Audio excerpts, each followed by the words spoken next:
how to create a Glovo account in Portugal. Here's what you want to do: load up the browser on your phone and Google search for create Glovo account Portugal.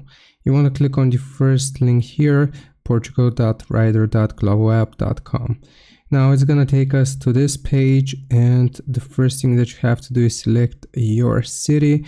So choose the city which you want to deliver in, and then you also have to choose your vehicle here. So you're given the option of car, bicycle, electric bike, or motorbike. We are going to do car for this, and the next step will be providing our first name, last name, and our email address, as well as our phone number. And then we'll have to confirm our birthday here. So when were we born?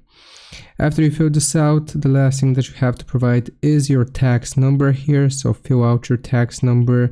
You want to check this. I have read and understand the privacy statement, and you just click on submit, and that is how you create an account, a Glovo account in Portugal.